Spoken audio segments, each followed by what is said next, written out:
Le gouvernement togolais a fait appel au Fonds monétaire international, FMI, pour un diagnostic approfondi de sa gouvernance. Cette initiative viserait à améliorer la transparence, lutter contre la corruption et renforcer l'efficacité des institutions publiques. Elle s'inscrit donc dans une série de réformes engagées pour moderniser le cadre institutionnel du pays.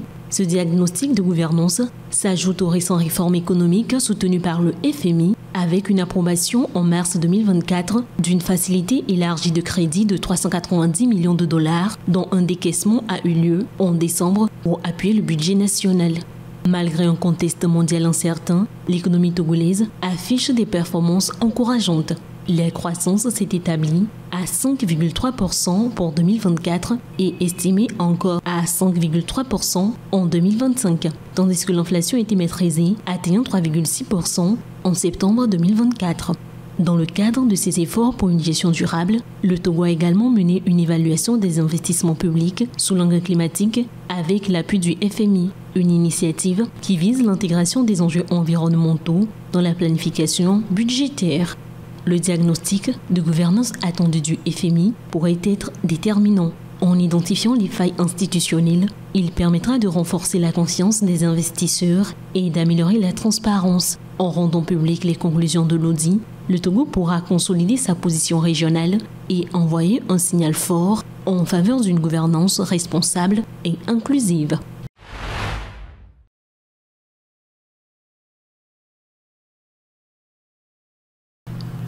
Le Togo fait face, depuis plusieurs années, à des inondations récurrentes qui perturbent la vie des populations et endommagent les infrastructures.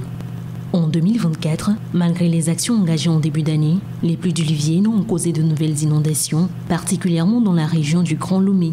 En mai, des quartiers comme Avedi et Ségbé ont été submergés, tandis qu'en octobre, d'autres zones ont également été touchées, aggravant les conditions de vie déjà précaires de nombreuses familles. Pourtant, en janvier 2024, le gouvernement avait annoncé un plan visant à renforcer les infrastructures d'assainissement. Ce programme prévoyait notamment la construction de 50 km d'ouvrages de drainage dans des quartiers comme Bé, Sagbado et Agoué, le curage des bassins, l'entretien régulier des lacs et stations de pompage et le débouchage des exutoires de la plage de Lomé.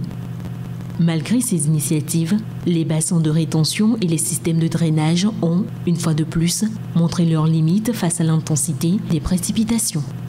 Face à ces nouvelles inondations que le pays a connues, une série d'actions supplémentaires a été annoncée pour 2025.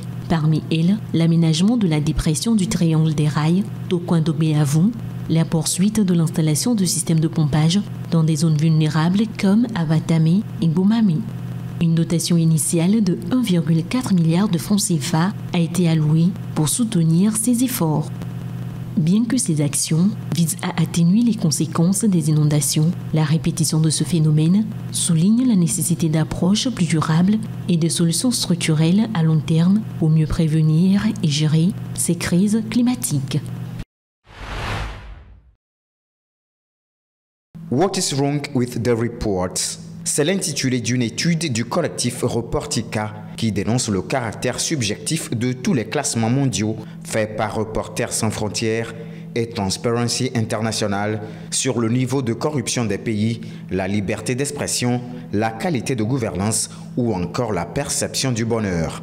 Selon Reportica, tous ces rapports souffrent en commun de biais et de lacunes méthodologiques. Plusieurs classements, notamment le World Press Freedom Index de Reporters sans frontières, Corruption Perceptions Index de Transparency International ou encore le World Happiness Report, reposent en grande partie sur des enquêtes d'opinion ou des perceptions subjectives et partielles.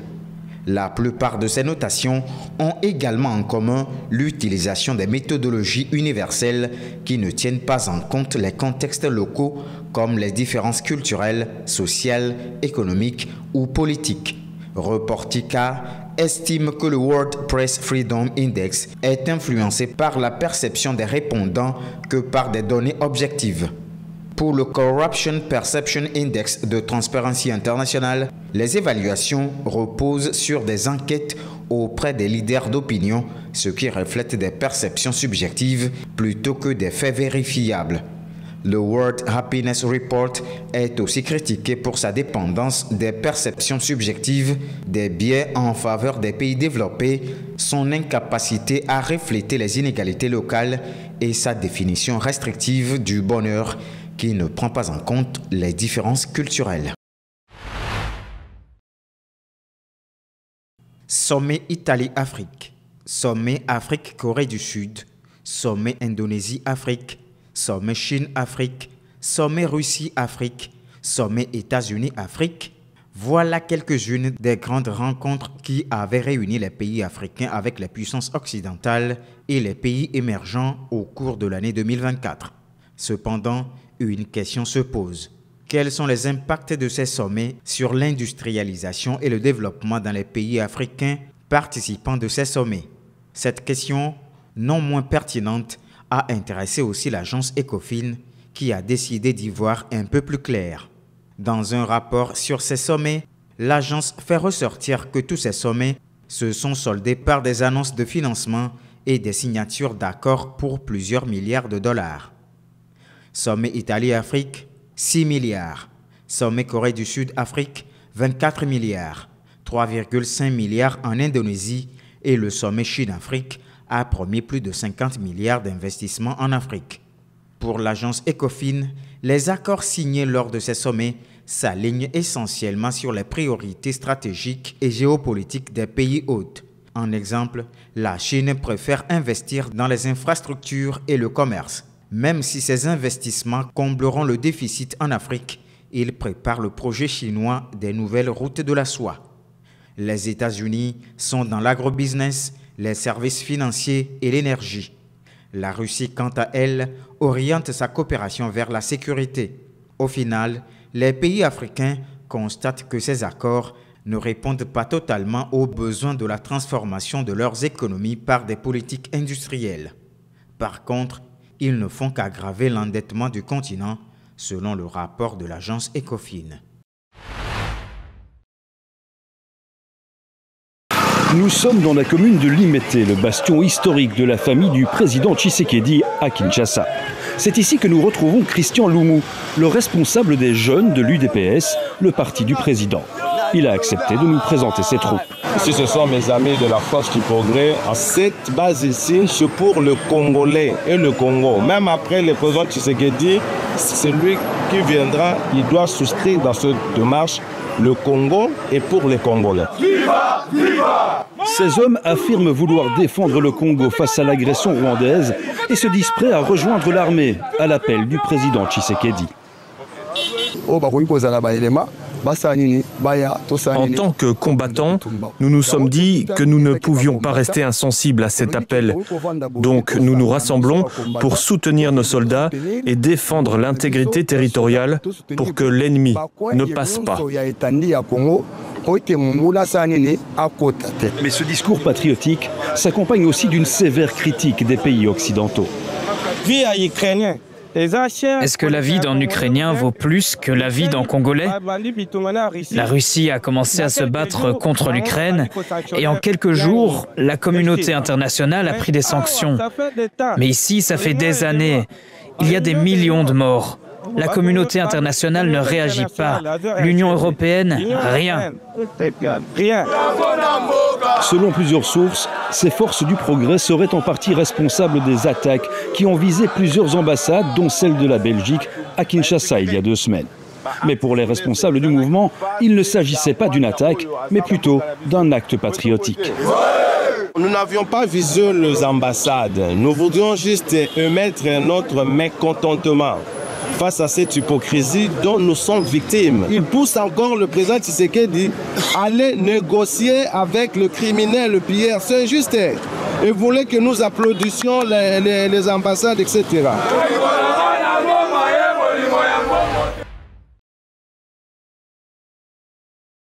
Un bâtiment fumant au cœur de Bukavu et dans les rues aux alentours, des pillages. La situation dans la capitale du Sud Kivu semble hors de contrôle. Certains citoyens témoignent d'une violence extrême. C'est Lucien et Christophe. Ils ont été tués par balle à l'intérieur de leur maison. Ils étaient dans leur chambre, nous emmenons leur corps à la morgue. Ils ont été touchés par des balles perdues? Ce n'était pas des balles perdues. Un homme a fait cela exprès. Il a pris la décision de faire ça. Que s'est-il passé? Pourquoi? Impossible évidemment de le savoir. Au loin, en tout cas, des salves de tir sont entendues. Selon des témoignages, les rebelles du groupe M23, soutenus par l'armée rwandaise, sont entrés dans plusieurs parties de la ville de Bukavu.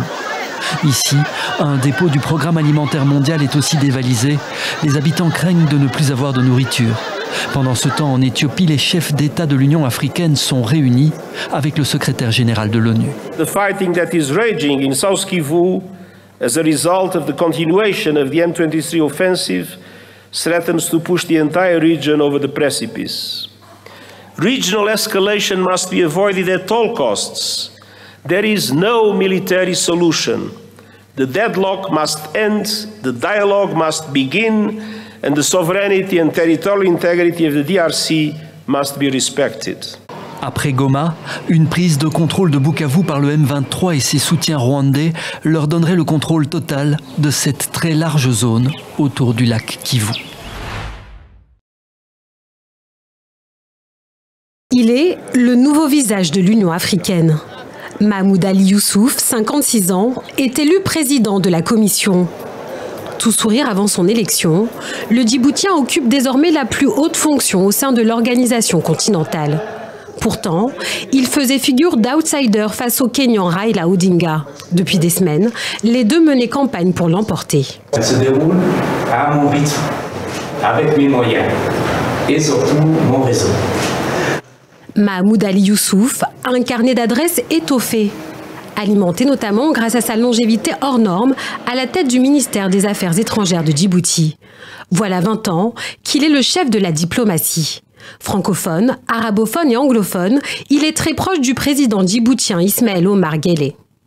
Il a un bilan très positif. C'est un bilan qui a contribué à transformer Djibouti dans sa phase transformation politique, stabilité, sécurité. Et nous sommes dans une phase maintenant de développement accéléré.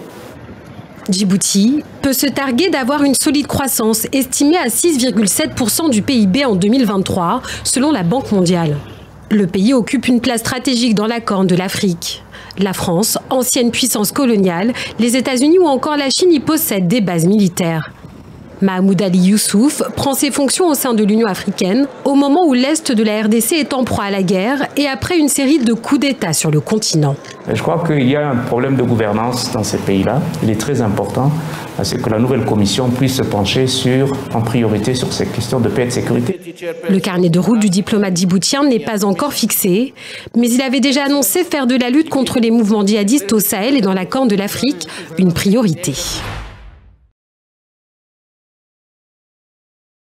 C'est sa première tournée au Proche-Orient. Arrivé samedi soir en Israël, Marco Rubio, le nouveau secrétaire d'État américain, rencontre ce dimanche matin le Premier ministre israélien.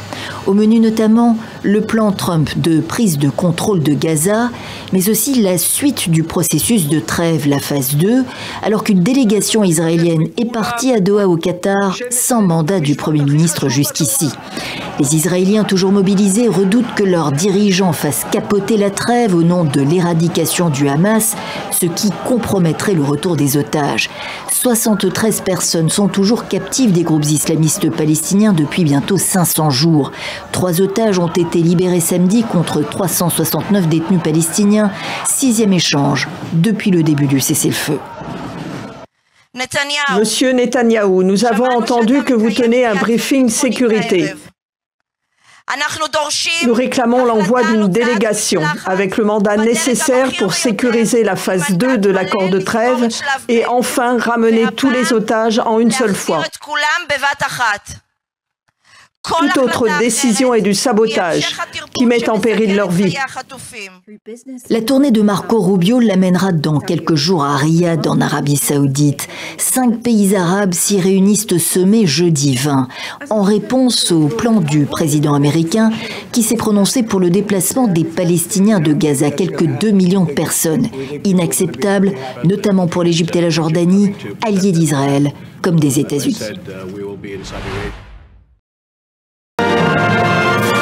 Ce 15 février 2025 est une journée qui fera date dans la carrière de Camille Rast.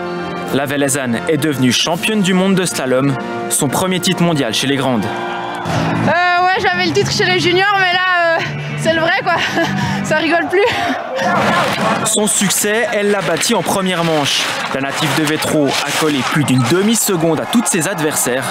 Sur une autre planète, il fallait ensuite garder la tête froide. Bon, je crois qu'aujourd'hui c'est une des fois où j'ai le mieux géré ma journée de course. J'ai eu dans le passé un peu plus de peine des fois, gérer première, deuxième manche, et là ouais, mettre en bas 2 manches comme ça, je suis vraiment satisfaite, ça montre que le travail paye et dans la tête j'étais bien, je me suis fait vraiment plaisir et je pense que c'est ce qui est le plus important. Jamais sorti du top 5 en slalom cette saison. Premier podium en novembre, puis ses 2 premières victoires en Coupe du Monde.